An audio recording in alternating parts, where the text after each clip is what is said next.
Good morning dear students. आज हम physics का तीसरा लेक्चर देखा है इलेक्ट्रोस्टैटिक्स का।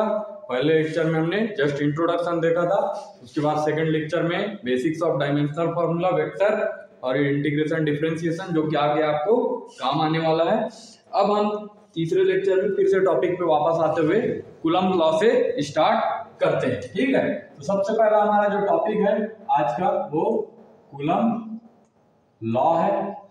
ठीक है, coulomb law of electrostatic forces, electric forces या इलेक्ट्रोस्टैटिक फोर्सेस। ठीक है, और उसका वेक्टर फॉर्म। ठीक, तो सबसे पहले हम सिंपल कूलम्ब लॉ देख लेते हैं क्या होता है। तो कूलम्ब लॉ क्या होता है? द फोर्स ऑफ अट्रैक्शन और repulsion between two point charge. मान लीजिए मेरे पास दो पॉइंट चार्ज है Q1 और Q2। ठीक है, दो पॉइंट चार्ज है मेरे पास, दोनों मान लेते हैं कि पॉजिटिव चार्ज है, पॉजिटिव +1 कूलम्ब +1 कूलम्ब। ठीक है, दोनों पॉजिटिव चार्ज है, या 1 नहीं भी मान के इसको केवल पॉजिटिव चार्ज मानते हैं। दोनों पॉजिटिव चार्ज है, ये भी क्या है? पॉजिटिव चार्ज है। ठीक है, तो द फोर्स ऑफ अट्रैक्शन और repulsion between two point charge is directly proportional to product of their magnitude. इन दोनों के मैग्नीट्यूड के प्रोडक्ट के डायरेक्टली प्रोपोर्शनल होगा, and inversely proportional to the square of the distance between them. इन दोनों के डिस्टेंस के स्क्वायर के इनवर्सली प्रोपोर्शनल होगा। ठीक है, तो x along the line joining the two charges। मान लीजिए ये जो लाइन है A B, ये लाइन इन दोनों चार्जेस को क्या करती है? ज्वाइन करती है। ठीक है, इसका डिस्टेंस दिया हुआ है मान लो r। ठीक, तो मेरा फर्स्ट स्टेटमेंट क्या कहता है? Force is directly proportional to Q1 into Q2 magnitude of their charges, and second F is inversely proportional to distance between them। इसको इक्वेशन फर्स्ट मान ले और इसको इक्वेशन सेकंड मान ले। फर्स्ट और सेकंड को कंबाइन करने पे हमको क्या मिलेगा? On combining first and second, F is directly proportional to Q1 into Q2 upon R square। अब जब भी अपने को पता है, जब भी ये प्रोपोर्शनलिटी का साइन हटाते हैं तो हमको क्या करना पड़ता है? कांस्टेंट लगाना पड़ता है। तो क्या हो जाएगा? K Q1 into Q2 upon R square. ठीक है, जहां K को क्या बोलते हैं हम? K is known as electrostatic force constant. Electrostatic force constant. K क्या है हमारा? इलेक्ट्रोस्टैटिक फोर्स कांस्टेंट है। ठीक है, इसकी वैल्यू दो चीजों पे डिपेंड करती है, ध्यान रखेंगे, थोड़ा इंपॉर्टेंट पॉइंट है। Its value depends upon, value depends upon किसके किसके ऊपर K की वैल्यू जो है वो डिपेंड करती है। तो सबसे पहला है nature of the medium in which two charges are located. पहला है नेचर ऑफ द मीडियम, जिस भी मीडियम में हमने दोनों चार्ज को रखा हुआ है, स्पेस में रखे हैं, एयर में रखे हैं, वैक्यूम में रखे हैं, ग्लास के अंदर रखे हैं, या कहीं पे भी, कोई भी हमारा मीडियम हो सकता है।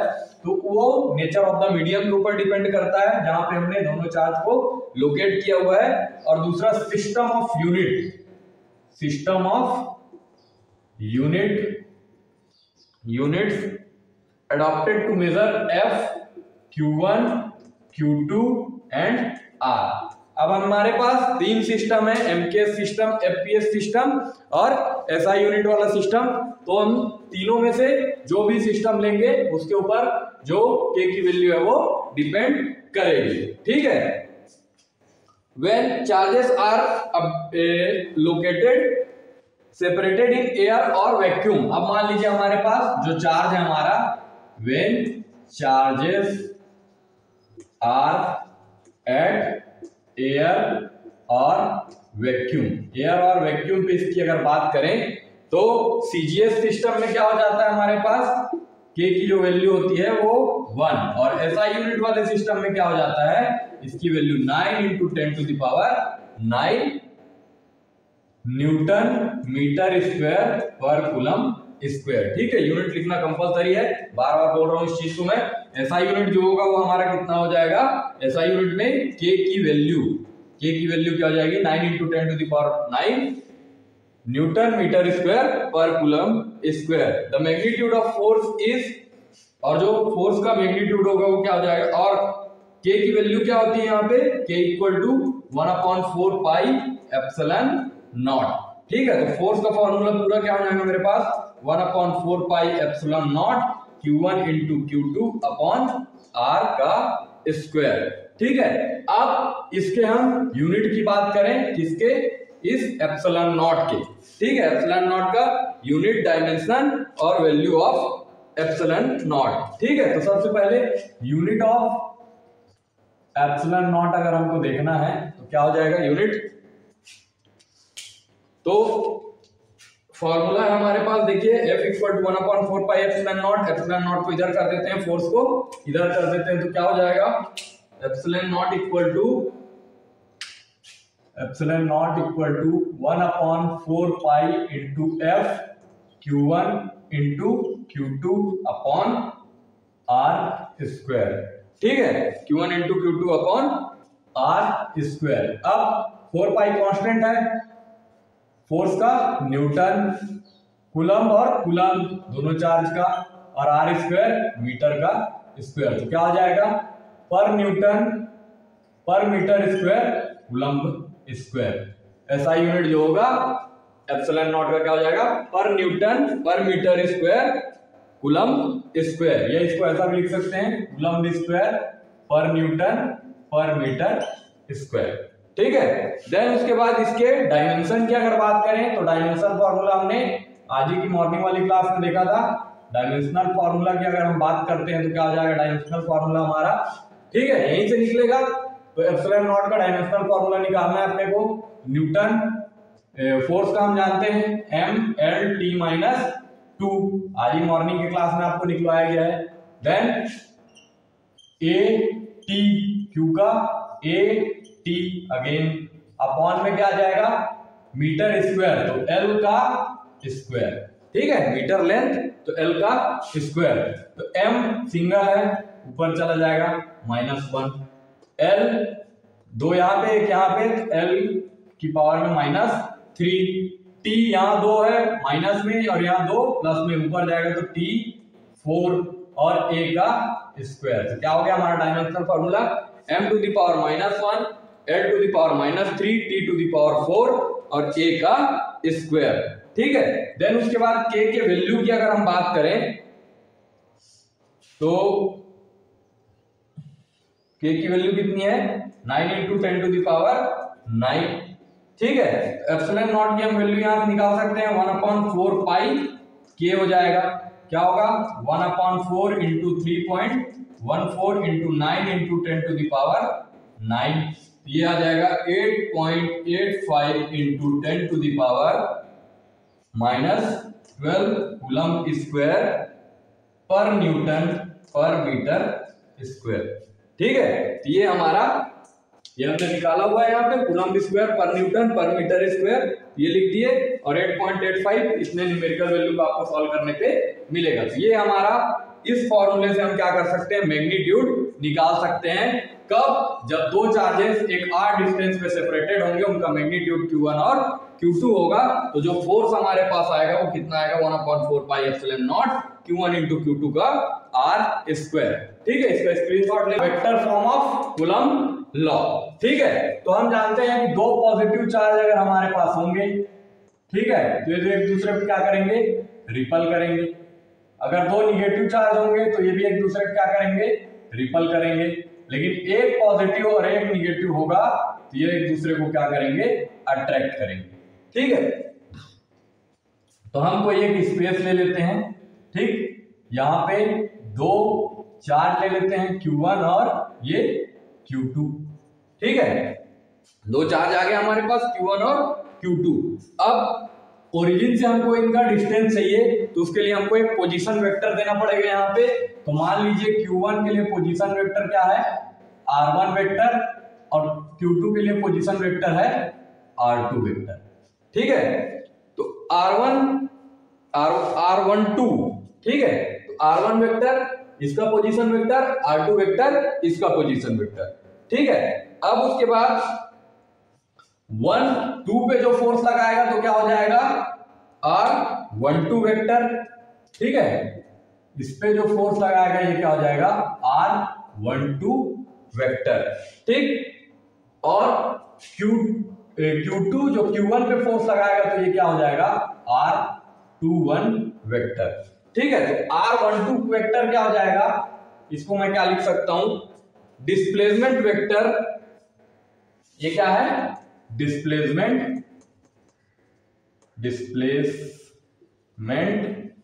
वेक्टर, ठीक है। R12 वेक्टर क्या हो जाएगा, R2 vector minus R1 vector, मतलब इस वेक्टर से इस वेक्टर को माइनस करेंगे तो मेरा ये वाला पोजीशन जो है वो वाला डिस्प्लेसमेंट क्या होगा, आ जाएगा। तो ये क्या होगा, R2 vector minus R1 vector, ठीक है। देन R21 वेक्टर, ये भी क्या होगा, डिस्प्लेसमेंट वेक्टर होगा, डिस्प्लेसमेंट वेक्टर। ये क्या हो जाएगा, R21 है तो R1 vector minus R2 vector. ये देखिए R21 वेक्टर ये निकालना है तो R1 vector minus R2 vector, ठीक है। देन उसके बाद F12 वेक्टर, F12 वेक्टर और F21 वेक्टर, ये क्या होगा, F12 वेक्टर क्या हो जाएगा, force on charge Q1 due to Q2, force on charge Q1 due to Q2, force on charge Q1 due to Q2, ठीक है।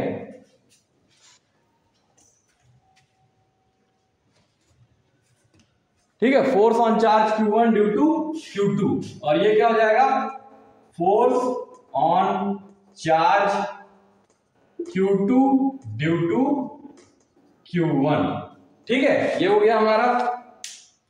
अब उसके बाद F12 वेक्टर अगर हमको चाहिए, F21 वेक्टर अगर पहले लिख लें और F12 वेक्टर दोनों को लिख लेते हैं, कोई दिक्कत नहीं है। तो क्या हो जाएगा, K Q1 into Q2 upon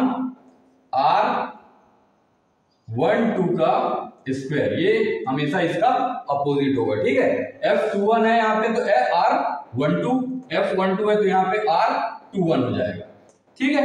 तो ये क्या हो जाएगा, F21 है तो K Q1 into Q2 upon R12 का स्क्वायर, और ये हो गया इसका मैग्नीट्यूड, और डायरेक्शन के लिए एक यूनिट वेक्टर लगाना पड़ेगा हमको, R12 का कैप, ठीक है। अब R12 क्या चीज है, तो यूनिट वेक्टर कैसे निकालते हैं किसी भी वेक्टर का, तो R12 कैप इक्वल टू होता है R vector upon mod of R, ठीक है।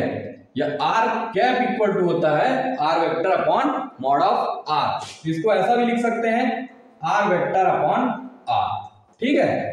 तो यूनिट वेक्टर इक्वल टू क्या होता है, जब किसी वेक्टर को उसके मैग्नीट्यूड के साथ डिवाइड करते हैं तो हमको क्या होता है, उस वेक्टर का यूनिट वेक्टर फाइंड आउट होता है, ठीक है। यूनिट वेक्टर जो रहता है वो किसी भी वेक्टर के डायरेक्शन को शो करता है। तो F21 क्या हो जाएगा, K Q1 into Q2 R12 का स्क्वायर, ठीक है, R12 का स्क्वायर, ये मैग्नीट्यूड हो गया, और उसके बाद R12 यूनिट, वो उसका R12 यूनिट वेक्टर उसका क्या करेगा, डायरेक्शन को शो करेगा, ठीक है। अब देन F12 की बात करें तो K Q1 into Q2 upon R21 का स्क्वायर मैग्नीट्यूड हो गया, और R21 का कैप, ये इसका डायरेक्शन हो गया, ठीक है। अब देखिए, जैसा कि हमने आपको वहां पे पिछले लेक्चर में बताया था कि हमको अगर दो वेक्टर का रिजल्टेंट चाहिए तो उसके लिए हमको क्या करना पड़ता है। तो पहले इसको देख लेते हैं। यहां से हम R1 वेक्टर इक्वल टू क्या लिख सकते हैं, R1 vector equal to R2 vector plus R12 vector लिख सकते हैं, ठीक है। क्यों लिख सकते हैं, क्योंकि ये दोनों वेक्टर का रिजल्टेंट जो होगा वो इस वेक्टर के द्वारा शो किया जाएगा, सॉरी ये R21 वेक्टर होगा, है ना, R21 vector. R1 vector equal to R2 vector plus R21 vector, ये डायरेक्शन और ये डायरेक्शन दोनों का रिजल्टेंट R1 वेक्टर। तो क्या हो जाएगा, R21 vector equal to R1 vector minus R2 vector, ठीक है। R21 vector equal to R1 vector minus R2 vector, ठीक है। देन उसके बाद अगर इस वाले वेक्टर को और इस वाले वेक्टर को R2 वेक्टर को रिजल्टेंट मान ले तो उस केस में क्या होगा, R2 vector equal to R1 vector plus R12 vector. ठीक है, R12 वेक्टर क्या आ जाएगा मेरे यहां से, R2 vector minus R1 vector. ये हमारा R12 वेक्टर का फॉर्म हो जाएगा। मतलब R12 वेक्टर हम ऐसे फाइंड आउट कर सकते हैं कि R2 vector minus R1 vector अगर हम कर ले। ठीक है, ये हो गया। अब यूनिट वेक्टर इक्वल टू मैं बताया आपको वेक्टर अपॉन मैग्नीट्यूड होता है। ठीक है, देन F21 वेक्टर, अगर F21 वेक्टर को हम लिखना चाहें तो इसको ऐसा भी लिख सकते हैं कि Q1 into Q2 upon R12 का होल स्क्वायर मैग्नीट्यूड हो गया, और यूनिट वेक्टर R कैप 1 2। ठीक है, देन इसको इस फॉर्म में भी लिखा जा सकता है कि Q1 into Q2 upon R12 का होल स्क्वायर।